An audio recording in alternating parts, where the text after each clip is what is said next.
ஆகாசவாணி.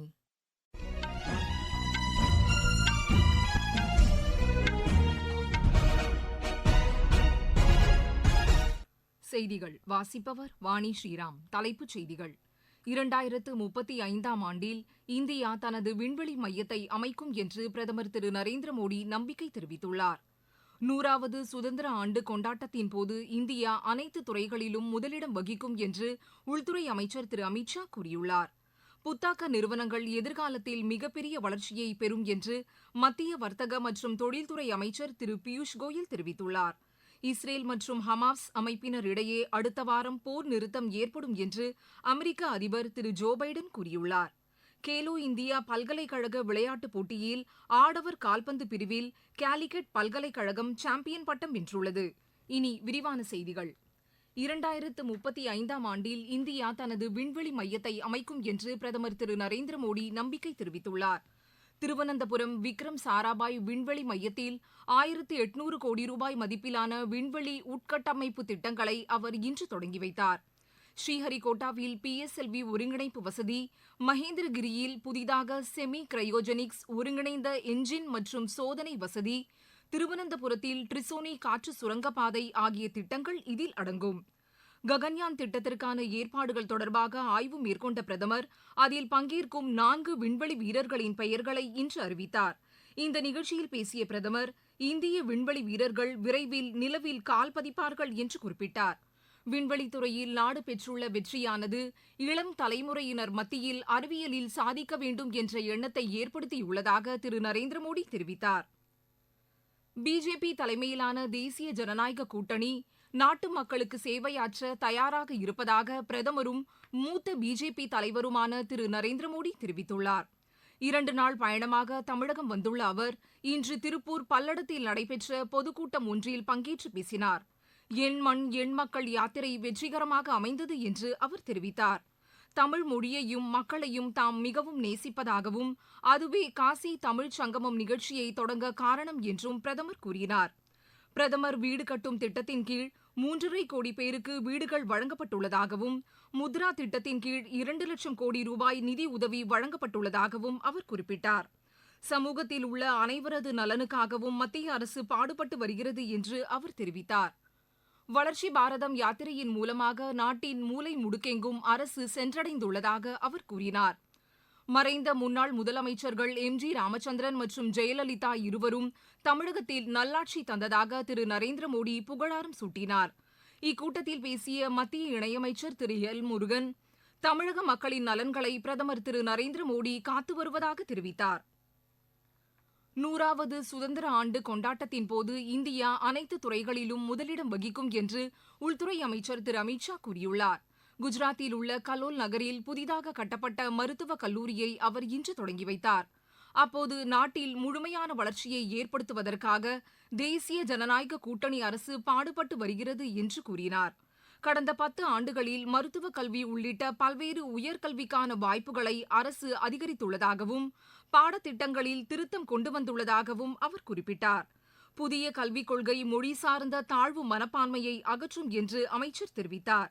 மருத்துவக் கல்வியை மண்டல மொழிகளில் வழங்க நடவடிக்கைகள் மேற்கொள்ளப்படுவதாக அவர் கூறினார். மேலும் இளம் தொழில் முனைவோர்களை ஊக்குவிக்கும் விதமாக புத்தாக்க தொழிலுக்கு உகந்த சூழலை மத்திய அரசு வழங்கி வருகிறது என்று திரு அமித் ஷா குறிப்பிட்டார். புத்தாக்க நிறுவனங்கள் எதிர்காலத்தில் மிகப்பெரிய வளர்ச்சியை பெறும் என்று மத்திய வர்த்தக மற்றும் தொழில்துறை அமைச்சர் திரு பியூஷ் கோயல் கூறியுள்ளார். புதுதில்லியில் மார்ச் 18 முதல் 20ஆம் தேதி வரை ஸ்டார்ட் அப் மகாகும்ப் எனப்படும் மாநாடு நடைபெறவுள்ள நிலையில் அது தொடர்பான முன்னோட்ட நிகழ்ச்சியில் அவர் இன்று கலந்து கொண்டு பேசினார். புத்தாக்க நிறுவனங்கள் பெரிய லட்சியங்களை கொண்டுள்ளதாகவும் வழக்கத்திற்கு மாறான சிந்தனைகளை செயல்படுத்துவதாகவும் அவர் தெரிவித்தார். உணவு, போக்குவரத்து, ஜவுளி என்று பல்வேறு துறைகளில் புத்தாக்க நிறுவனங்கள் சிறப்பாக செயல்பட்டு வருவதாக அவர் கூறினார். நாட்டில் புத்தாக்க நிறுவனங்களுக்கான சூழல் அமைப்பை வலுவானதாக கட்டமைக்கும் வகையில் அனைவரும் இந்த மாநாட்டில் கலந்து கொள்ள வேண்டும் என்று திரு பியூஷ் கோயல் குறிப்பிட்டார். நீங்கள் கேட்டுக்கொண்டிருப்பது ஆகாசவாணியின் செய்தி அறிக்கை.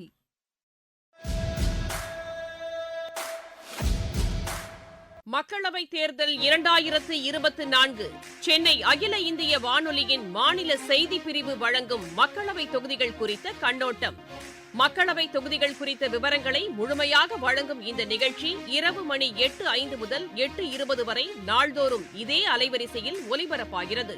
உங்கள் தொகுதி குறித்த விவரங்களை அறிந்து கொள்ள உதவும் இந்த நிகழ்ச்சியை கேட்க தவறாதீர்கள். இஸ்ரேல் மற்றும் ஹமாஸ் அமைப்பினரிடையே அடுத்த வாரம் போர் நிறுத்தம் ஏற்படும் என்று அமெரிக்க அதிபர் திரு ஜோ பைடன் நம்பிக்கை தெரிவித்துள்ளார். கத்தாரில் காசா போர் நிறுத்தம் தொடர்பான பேச்சுவார்த்தை நடைபெற்று வரும் நிலையில் நியூயார்க்கில் நடைபெற்ற செய்தியாளர்கள் சந்திப்பில் அவர் இதனை குறிப்பிட்டுள்ளார். இந்த பேச்சுவார்த்தைக்கு எகிப்து, கத்தார் மற்றும் அமெரிக்கா ஆகிய நாடுகள் ஏற்பாடு செய்துள்ளன. காசாவில் 2.3 மில்லியன் மக்கள் வறுமையில் வாடுவதாகவும் அவர்களுக்கு உதவிகளை வழங்க வேண்டும் என்றும் ஐநா தெரிவித்துள்ளது. இதற்கிடையே அடுத்த மாதம் 10ஆம் தேதி முதல் ஏப்ரல் 9ஆம் தேதி வரை ரமலான் மாதம் வரவிருப்பதையொட்டி காசாவில் ராணுவ நடவடிக்கைகளை நிறுத்திக் கொள்ள இஸ்ரேல் சம்மதம் தெரிவித்திருப்பதாக அமெரிக்கா கூறியுள்ளது. ரயில்வே பாதுகாப்பு படையில் காலி பணியிடங்களை நிரப்புவது தொடர்பாக எந்தவித அறிவிப்பையும் வெளியிடவில்லை என்று ரயில்வே அமைச்சகம் தெரிவித்துள்ளது.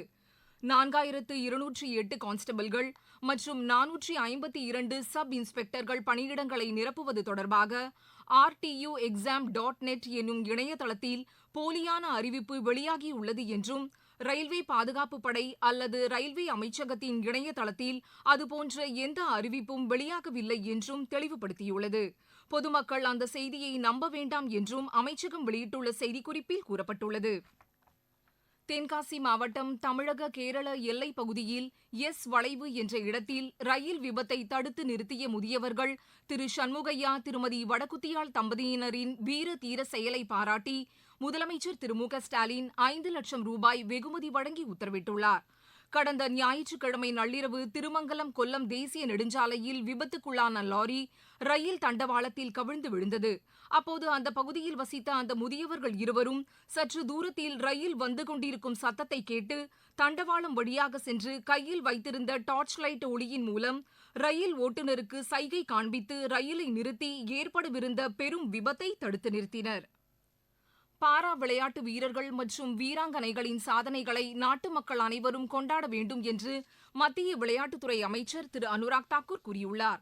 இது தொடர்பாக அவர் வெளியிட்டுள்ள காணொலி செய்தியில் பிரதமர் திரு நரேந்திர மோடியின் தலைமையின் கீழ் விளையாட்டுத் துறையில் இந்தியா பல்வேறு சாதனைகளை படைப்பதற்கான நடவடிக்கைகள் மேற்கொள்ளப்பட்டு வருவதாக தெரிவித்தார்.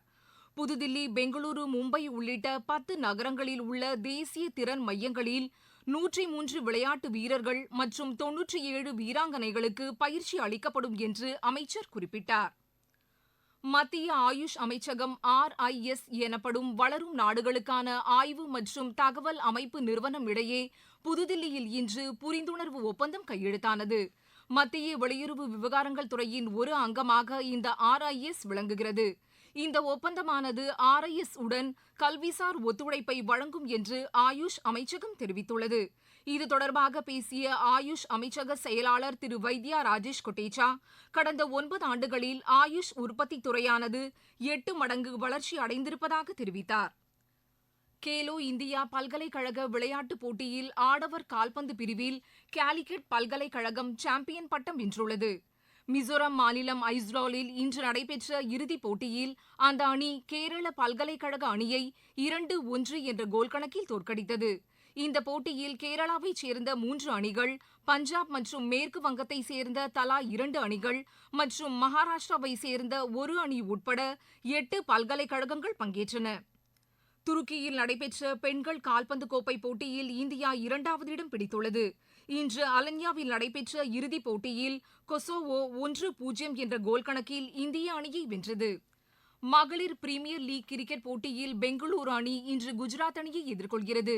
இப்போட்டி பெங்களூருவில் இன்னும் சற்று நேரத்தில் தொடங்க உள்ளது. ISL கால்பந்து போட்டியில் ஹைதராபாத் இன்று பஞ்சாப் அணியை எதிர்கொள்கிறது. மீண்டும் தலைப்புச் செய்திகள். 2035ஆம் ஆண்டில் இந்தியா தனது விண்வெளி மையத்தை அமைக்கும் என்று பிரதமர் திரு நரேந்திர மோடி நம்பிக்கை தெரிவித்துள்ளார். 100வது சுதந்திர ஆண்டு கொண்டாட்டத்தின் போது இந்தியா அனைத்து துறைகளிலும் முதலிடம் வகிக்கும் என்று உள்துறை அமைச்சர் திரு அமித்ஷா கூறியுள்ளார். புத்தாக்க நிறுவனங்கள் எதிர்காலத்தில் மிகப்பெரிய வளர்ச்சியை பெறும் என்று மத்திய வர்த்தக மற்றும் தொழில்துறை அமைச்சர் திரு பியூஷ் கோயல் தெரிவித்துள்ளார். இஸ்ரேல் மற்றும் ஹமாஸ் அமைப்பினரிடையே அடுத்த வாரம் போர் நிறுத்தம் ஏற்படும் என்று அமெரிக்க அதிபர் திரு ஜோ பைடன் கூறியுள்ளார். கேலோ இந்தியா பல்கலைக்கழக விளையாட்டுப் போட்டியில் ஆடவர் கால்பந்து பிரிவில் காலிக்கட் பல்கலைக்கழகம் சாம்பியன் பட்டம் வென்றுள்ளது. இத்துடன் இந்த செய்தியறிக்கை நிறைவு பெற்றது.